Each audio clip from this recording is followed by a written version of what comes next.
Media sosial digegerkan dengan beredarnya video pencopotan baliho HRS dan video rombongan kendaraan milik TNI yang berkonvoi di kawasan Petamburan, Jakarta. Tak hanya itu, pernyataan tegas Pangdam Jaya Maijen TNI Dudung Abdurrahman yang akan menghajar siapapun yang mengancam keamanan Jakarta menjadi ramai diperbincangkan publik.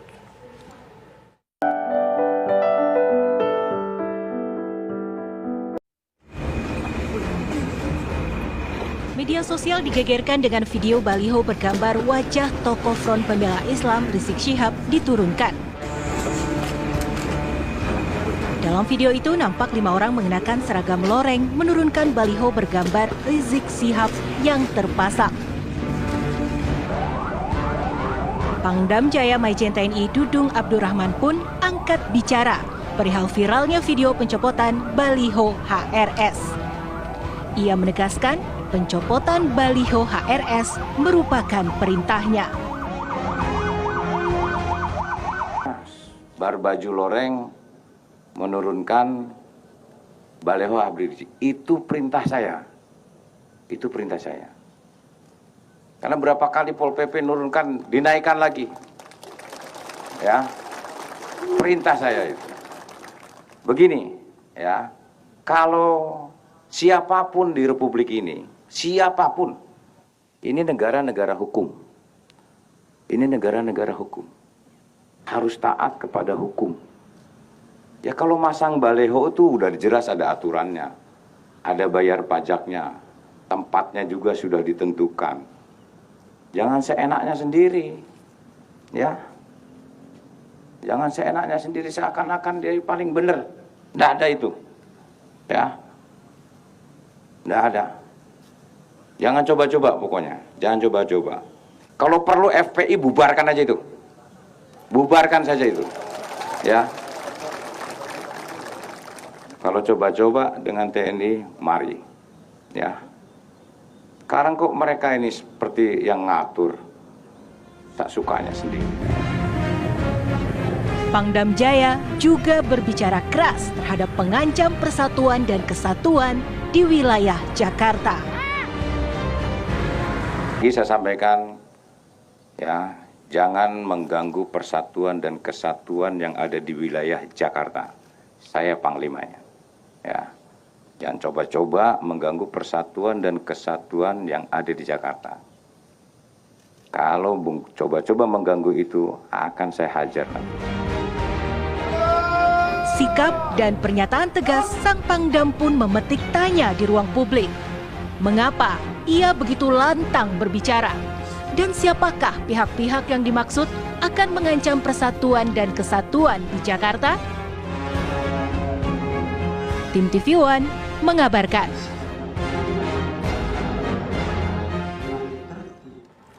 Pernyataan keras Pangdam Jaya Maijen TNI Dudung Abdurrahman yang akan menghajar semua pihak yang mengganggu Jakarta ramai diperbincangkan publik. Siapa pihak yang dimaksud oleh Pangdam Jaya? Sebegitu gentingkah ibu kota hingga TNI turun tangan memperlihatkan kekuatannya? Sudah hadir bersama kami sejumlah narasumber Pangdam Jaya tahun 1996 yang juga sebagai Gubernur DKI Jakarta 2 periode 1997 hingga 2007 dan juga sebagai Kepala BIN 2015-2016 Sutioso atau Bang Yos. Selamat petang Bang Yos. Kemudian ada Deputi 7 Badan Intelijen Negara Wawan Purwanto dan pengamat intelijen Rizal Dharma Putra. Selamat petang Bang Rizal, Pak Wawan. Selamat petang Mbak. Ya, saya ke Bang Yos. Menurut Bang Yos, apa sebenarnya maksud pernyataan Pangdam Jaya Maijen TNI Dudung Abdurrahman? Jadi saya melihat atau menilai begini ya, apa yang dilakukan Pangdam menurunkan baliho, lalu menyampaikan pernyataan yang amat keras itu ya, itu adalah sebuah istilah kita itu adalah shock terapi. Ya, shock terapi itu kita keluarkan pada saat semua tidak berfungsi lagi. Gitu. Jadi perlu diketahui di daerah itu ada 3 unsur yang bertanggung jawab. Yang pertama tentu kepala daerah gubernur dalam hal ini, yang kedua itu Kapolda dan Pangdam Jaya, Kapolda Metro maksudnya. Jadi 3 unsur inilah gitu. Nah dalam konteks menangani FPI atau HRS ini ya, tentu misalnya baliho kan, Saya berasumsi, ya seperti dikatakan Panglima tadi, bahwa Trantip yang mengerahkan biasanya Satpol PP ini tidak berhasil lagi gitu. Yang sebenarnya tidak boleh, mestinya sudah di situ pun sudah harus berhenti ya. Baliho itu kan menggunakan dana ya. Jadi kalau terus dicopotin terus pasang, copot lagi gitu saja oleh Satpol PP harusnya. Ini sudah dilakukan apa belum gitu ya. Kalaupun harus dibantu ya kita biarlah mereka menurunkan misalnya Kodam dan Polda Metro dalam gabungan gitu, operasi gabungan melindungi mereka yang sedang melakukan tugas. Tapi baliho itu sudah jelas seperti Panglima itu sesuatu yang salah karena baliho itu ada perdanya ya, di mana bisa dipasang ukurannya berapa dan bayar pajak ya, tidak boleh sembarangan. Nah, kalau unsur Satpol PP ini sudah tidak berfungsi, tentu berikutnya adalah Polda Metro Jaya gitu kan. Kalau sudah ada dalil-dalil dia itu memang melanggar aturan menurut hukum, perda itu pun sudah ada sanksi hukumnya perda itu, gitu. Lakukan saja pemanggilan, pemeriksaan sampai penyidikan dan di pengadilan, jangan pernah ragu itu. Nah, asumsi saya ini semua sudah tidak bisa sehingga Panglima melakukan seperti itu. Kalau tiba-tiba memang tidak cocok, gitu ya. Ibaratnya kita ini mau apa ya? Mau membunuh lalat itulah tetapi pakai palu gitu kan, ibaratnya seperti itu. Karena TNI itu adalah senjata pamungkas, harus keluar yang terakhir kali. Oke, Bang Yos, Peristiwa waktu kalau saya Kodam TNI Jaya sebagai misalnya. senjata pamungkas artinya sudah gentingkah ibu kota Jakarta saat ini sehingga TNI harus turun tangan? Menurut pengamatan saya sih belum ya. Kan saya katakan tadi kalau kelompok ini katakan FPI lah gitu, yang membuat ulah yang sudah ada dalil-dalil melanggar hukum, ya dianu aja, diusut aja sama kepolisian gitu loh. Kalau ini semua tidak udah jalan, makanya saya ingin memberikan contoh. Misalnya waktu saya Panglima kan ada peristiwa 27 Juli. Pada saat kerusuhan itu dia bisa ditangani lagi oleh kepolisian, maka ada perintah resmi dari Panglima ABRI waktu itu untuk saya mengambil alih, gitu kan. Ya, nah begini ya, di dalam wilayah itu kan ada penghuninya atau masyarakat. Masyarakat itu apapun isinya itu kan seperti keluarga. Ya, anak yang banyak ini ada yang alim, ada yang nurut manut, tapi ada juga yang nakal seperti itu. Jadi maksud saya kalau ada peristiwa-peristiwa seperti sepulang HRS ini terutama, itu mesti kita mengedepankan namanya soft power gitu kan. Soft power itu di dalam operasi intelijen namanya operasi penggalangan yang lunak gitu. Jadi operasi penggalangan itu ada dua, lunak dan keras. Kalau sudah didekati baik-baik dikasih tahu ternyata nggak bisa ya galangannya keras gitu dengan mengerahkan aparat-aparat itu tadi, dan ini biasanya adalah yang melakukan adalah unsur-unsur intelijen. Bang Yos. Dan saya punya pengalaman waktu gubernur, kantor saya itu didudukin oleh FPI pada bulan puasa. Dan yang mendudukin itu nggak sedikit, udah kayak salju aja kantor saya, udah putih semua luar maupun dalam. Dan dipimpin oleh HRS sendiri dan pengurus-pengurus teras FPI. Pejabat DKI juga melarang saya masuk kantor, saya tetap masuk karena saya berprinsip seperti apapun orang kerasnya tetap saja bisa kita dekati hatinya. Bang Yos. Dan saya jelaskan kan, dia akan menuntut saya menandatangani surat agar semua tempat hiburan dan restoran ditutup total selama 1 bulan. Lah mana mungkin saya jelaskan sama Habib itu dengan kelompoknya, ya ini kota internasional, banyak non-muslim, banyak duta besar, kalau makan di mana kalau saya tutup? Tempat hiburan, sudah kita survei 90% pegawainya itu muslim. Kalau 1 bulan ditutup dia dapat duit apa untuk mudik gitu kan, karena itu kita atur, tapi puasa tidak boleh terganggu. Buka setelah tarawih selesai, tutup sebelum sahur dimulai. Jadi seperti itu, dan perda itu sudah kita konsultasikan dengan MUI dan hasil koordinasi dengan DPRD yang mewakili rakyat termasuk FPI. Saya jelaskan, dia nggak berani maksa lagi, akhirnya mereka paham dan saya minta untuk keluar dari balai kota dan mereka keluar. Maksud saya kelompok sekeras apapun masih tetap bisa didekati, tetapi mungkin juga tidak berhasil, tetapi kan ada jalan lain. Kalau tidak berhasil barulah dengan cara namanya penggalangan keras ya. Oleh karena itu sekali lagi saya minta kepada atau saya berharap kepada aparat bahwa gunakan sebaik-baiknya di wilayah itu kan ada namanya Muspida dulu ya, Musyawarah Pimpinan Daerah, yang sekarang ini namanya kalau tidak salah Forum Koordinasi Pimpinan Daerah. Baik Bang Yos, kita ke Bang Rizal terlebih dahulu, pengamat intelijen. Bang Rizal, Anda melihatnya bagaimana? Bang Rizal, apakah ada pihak-pihak yang dimaksud oleh Pangdam Jaya ini spesifik, membidik ke sekelompok atau bagaimana? Bang Rizal, Anda melihatnya? Saya punya sedikit catatan ya.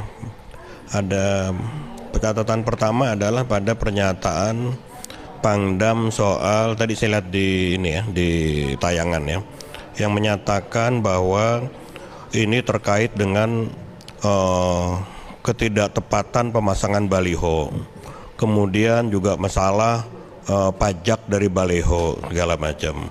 Nah itu dari dua hal itu saja Pangdam sudah bertindak atau memberikan satu pernyataan yang di luar kewenangannya dia, gitu. Karena persoalan baliho, persoalan izin pemasangan, persoalan penempatan baliho, persoalan pajak baliho itu adalah ranahnya Pemda, bukan ranahnya Panglima. Nah kemudian satu hal lagi mengenai waktu Pangdam juga menyatakan bahwa ya kalau perlu FPI bisa saja dibubarkan. Itu juga bukan wilayahnya Pangdam untuk membicarakan FPI itu dapat dibubarkan. Pangdam tidak bisa membubarkan FPI. Yang punya kewenangan membubarkan FPI adalah Kementerian Dalam Negeri, dan itu juga melalui proses peradilan. Nah, jadi di sini saya lihat Pangdam ini menabrak rambu-rambu hukum dalam memberikan pernyataannya. Nah, ini intervensi suatu instrumen militer, suatu aparat militer terhadap ketatanegaraan, tata kota, itu merupakan suatu mengingatkan kembali kepada seolah-olah tentara itu di atas hukum. Nah inilah yang menurut saya perlu ada introspeksi terhadap apa yang sudah dilakukan oleh Pangdam. Baik, Pak Wawan, sejumlah pernyataan keras disampaikan oleh Pangdam Jaya. Di antaranya salah satunya adalah akan menghajar siapapun yang mengganggu ibu kota Jakarta ini. Siapa yang dimaksud sebenarnya, Pak Wawan? Ya, kalau siapa saja kan berarti semua pihak yang memang mengganggu, karena ini menjadi wilayah di mana menjadi tanggung jawab dari Pangdam. Dan ini tentu juga ini mengingatkan semua pihak untuk menjaga kondisivitas wilayah dan juga untuk menjaga suasana tetap kondusif dan terkontrol. Kita ingin semuanya menjadi baik, tidak ada saling tabrak ataupun tidak ada yang lantas ada terjadi tragedi pelanggaran-pelanggaran. Itulah sebabnya secara prinsip sebetulnya Pangdam ini mengingatkan kita semua supaya keadaan bisa lebih nyaman lah bagi semua pihak. Karena apa? Kita hidup di ibu kota itu kan tidak hanya sendiri, tapi juga ada orang asing yang ada, kemudian juga kepentingan lain para pihak yang ada, termasuk juga kepentingan dari bagaimana tanggung jawab moral terhadap suasana yang kondusif itu. Oleh karenanya sebetulnya semua pihak harus juga menahan diri dan juga self correction. Sehingga ini sebetulnya intinya adalah memberikan suatu mengingatkan kembali adanya suatu hak maupun kewajiban serta tanggung jawab moral maupun tanggung jawab bagaimana menjaga situasi tetap terkendali. Oleh karenanya siapapun yang lantas dinilai melanggar satu aturan-aturan yang ada, ini diingatkan kembali supaya ini tidak terjadi sesuatu yang lebih kepada terciptanya ketidaktertiban. Jadi peringatan yang disampaikan Pangdam ini general kepada siapapun supaya tidak ada perulangan-perulangan dan juga adanya suatu keadaan yang mengarah ke arah di mana sesuatu itu terjadi pelanggaran-pelanggaran. Di dalam alam demokrasi itu ada kebebasan, ada kesetaraan dan juga ada aturan. Maka dikembalikan kepada bagaimana itu meskipun kita bebas dan setara, tapi aturan main ini tetap harus kita jaga. Itulah makna dari apa yang disampaikan dan diingatkan oleh Pangdam Jaya, Pak Dudung. Pak Demikian. Wawan, tapi kalau menurut BIN sendiri, apakah BIN sudah mengendus akan ada kekacauan yang dibuat oleh kelompok tertentu sehingga Pangdam Jaya, Kapolda Metro, Kapolda Jabar juga mereka cepat sekali bereaksi secara lantang di hadapan publik. Nanti Bang Yos juga ikut komentar usai jeda berikut ini hanya di Kabar Petang pemirsa.